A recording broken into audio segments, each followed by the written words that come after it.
York City. And this is 4x4. 4 things every Enneagram 4 needs to know on a specific topic given by a 4. I relate to your pain, and if you are a friend or a family member of a 4, have sympathy for us. We are tortured by our emotions. But today we're going to talk about how to channel those emotions. This is part 3 of a 4-part series on work. And this episode is called Going Beyond. Why did I call it Going Beyond? Well, when I turned 40, I got a birthday card from my mom. Now, I don't know about you guys, if your mom still gives you birthday cards, but they're usually super sweet. They've got the normal platitudes. Hey, I love you. You're a great kid. You're a great man. You're turning into this. You're turning into that. But she wrote a little note on the bottom of my 40th birthday card, which was a powerful moment for me. I was transitioning to the second half of life. And she just wrote, "You go beyond." It was a moment where I really went, whoa, my mom doesn't always call out the things that I hold dear about myself and state those out loud. But for years, I knew that I did not do moderation well.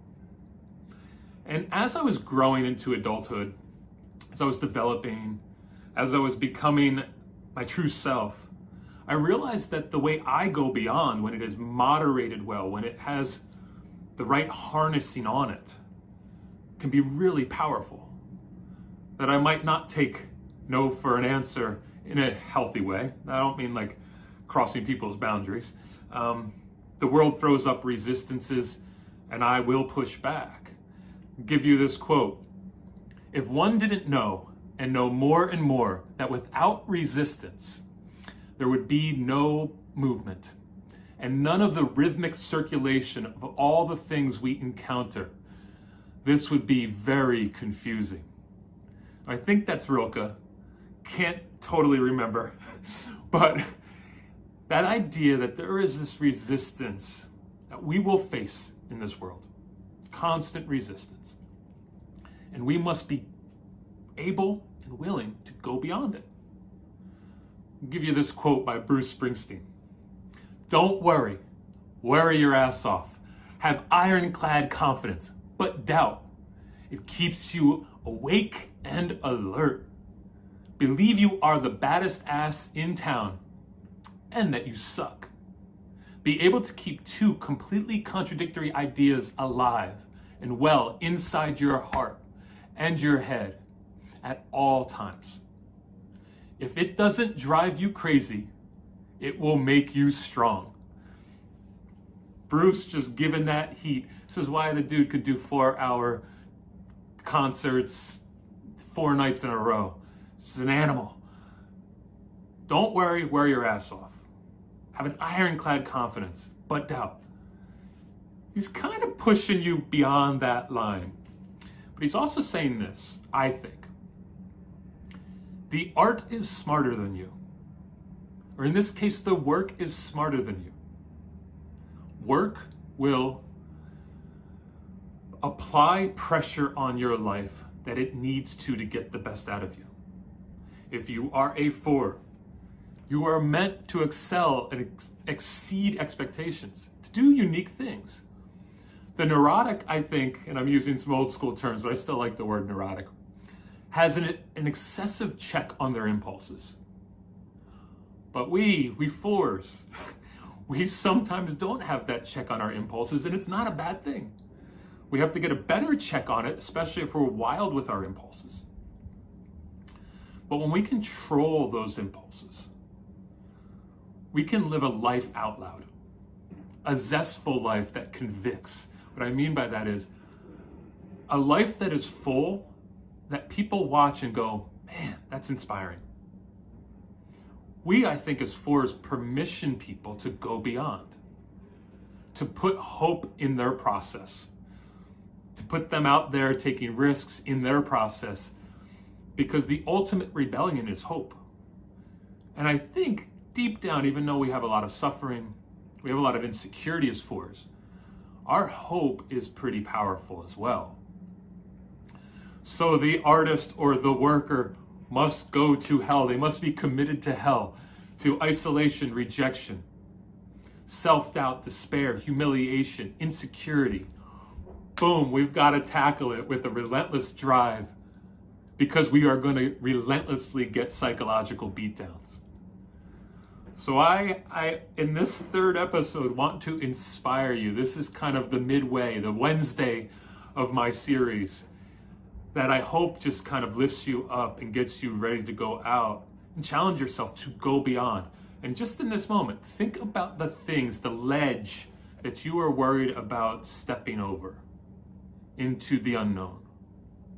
Maybe you write down that piece of information and hold it with you and just contemplate it this week of what would it look like to just go beyond that line. My brother, in the same year, my 40th year, said to me, everything is beyond that line, and you need to be beyond that line. 2 family members, unsolicited, said the same thing to me, which is cool. It's affirming. I hope that's part of your journey too, that you go beyond that line and get shit done. Let's move on to number 2. All right, number 2, contemplation and action. So I'm going to rip this right off of my man, Richard Rohr, who is a Franciscan, and he is an Enneagram expert. And he has this center, and the center is called the Center for Contemplation and Action. And he always says the most important word is end. Contemplation and action. Now, as 4s, we are really, really proficient at the contemplation. Contemplating all the time, contemplating here, contemplating there, contemplating up, contemplating down, contemplating all around. We contemplate. It often keeps us from doing, from action. It is, for some of us, a huge hindrance in our life, that we are stuck in our dreams and that we aren't actually acting on them. Now, for me, I had a late puberty. I'm going to share that with you. I'm going to be honest and vulnerable here. I remember when I was a senior in high school, I had 3 wiry, pubic-y hairs coming off my chin, but nothing else on my face. And I left them there because it was this first sign of masculinity at some level. I didn't have much hair on my body at all.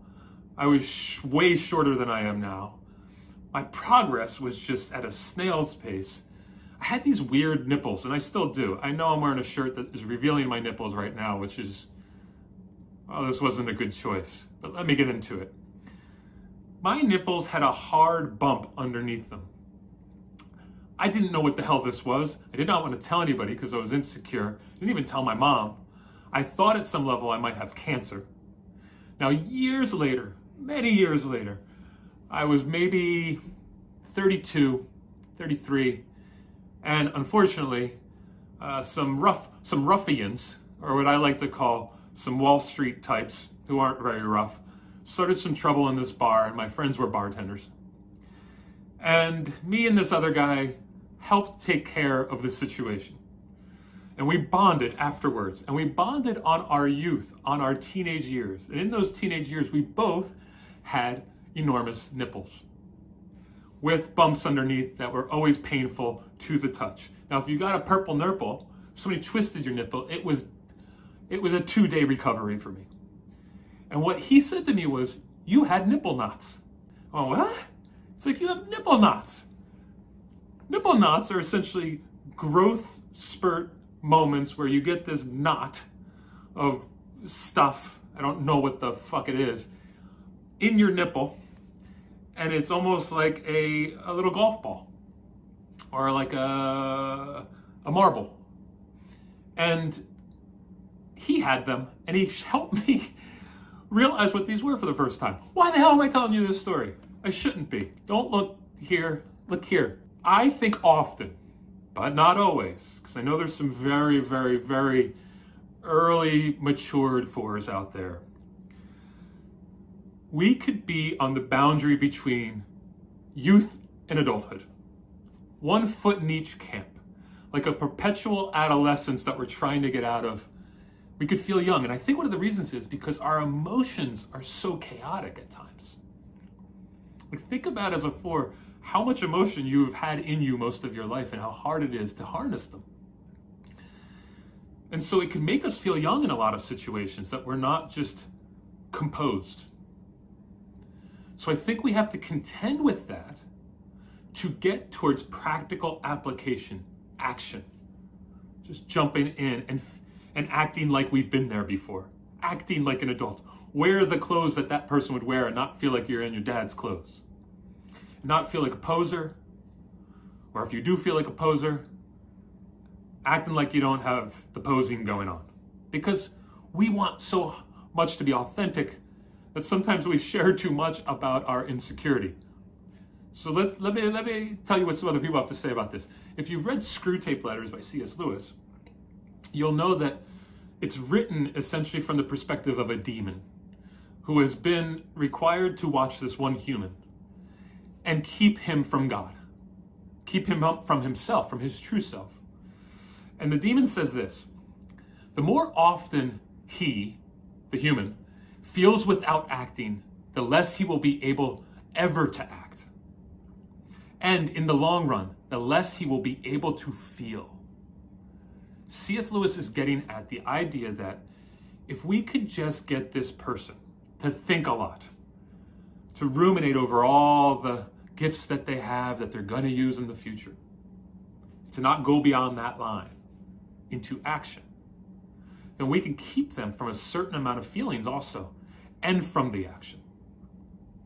Now, Meister Eckhart says this: what we plant in the soil of contemplation, we reap in the harvest of action. Again, contemplation and action.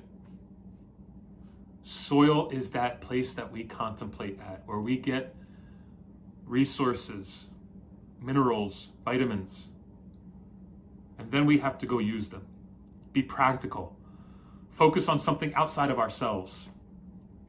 So for failure, for me, is the not doing, is the talking. Let me go beyond that. Beyond a given point, man is not helped by more knowing, but only more living and doing in partly self-forgetting ways. As Goethe put it, we must plunge into experience and then reflect on the meaning of it. All reflection and no plunging drives us mad. All plunging and no reflection, we are brutes. I love the word brutes. I try not to be a brute, but every once in a while I come off that way. Maybe when I was talking about my nipples. Plunging, contemplation, reflection, then plunge.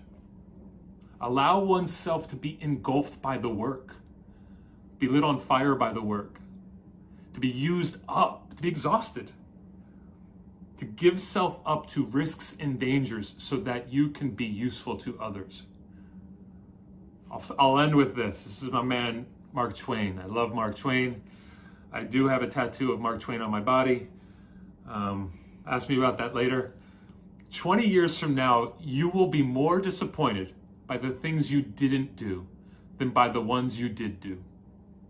So throw off the bow lines, sail away from the safe harbor, catch the tailwinds in your sails, explore, dream, discover.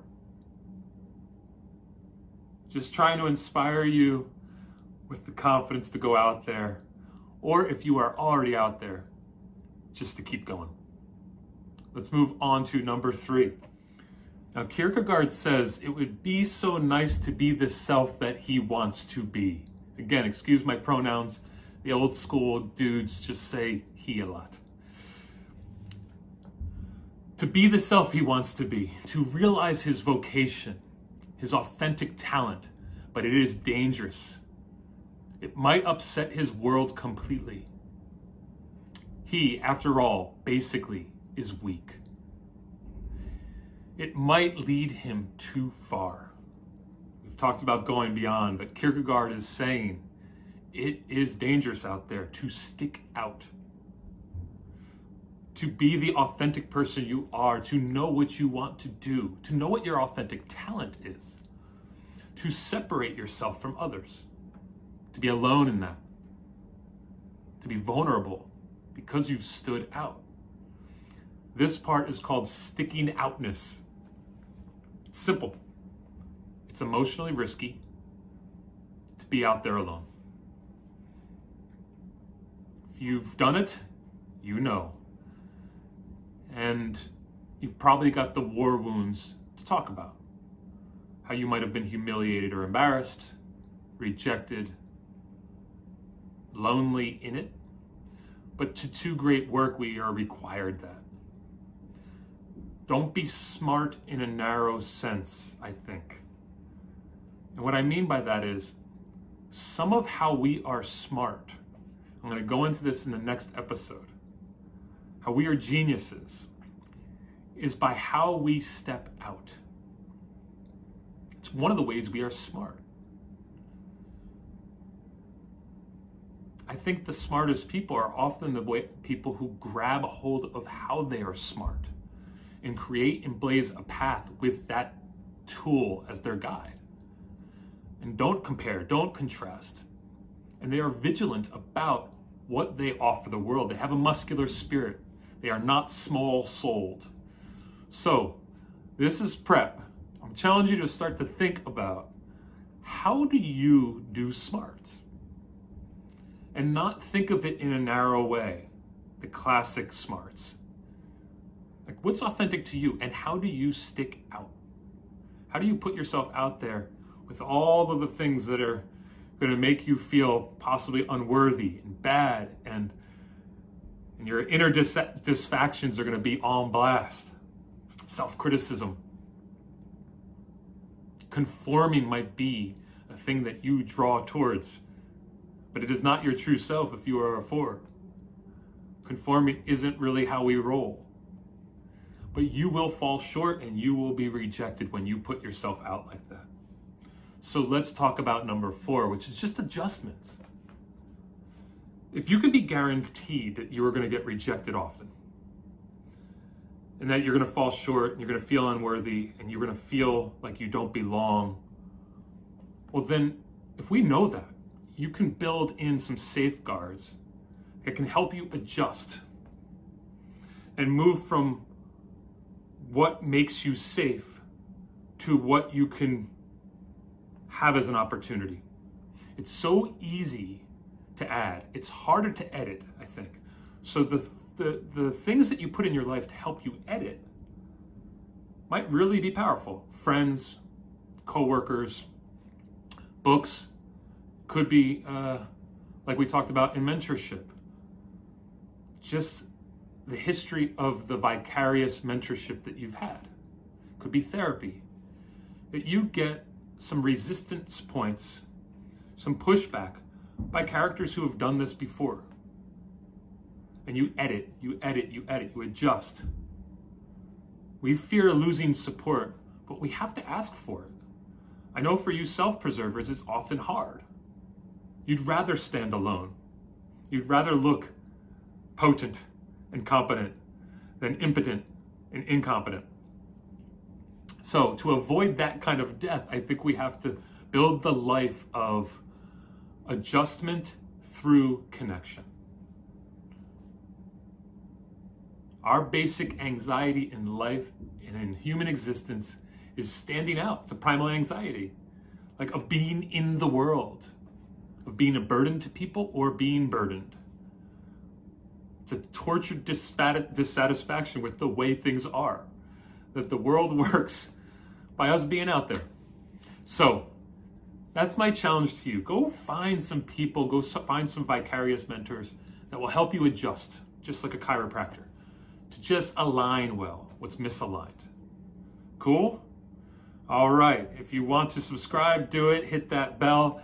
I will be putting out information constantly in hopes that I can help you on your journey and that you can go beyond, that you can live a life of separateness, but togetherness at the same time. Be useful. All right, guys. Up next is number 4. As always, in Rilke's words, everything is yet to be done. Everything. Have a good one.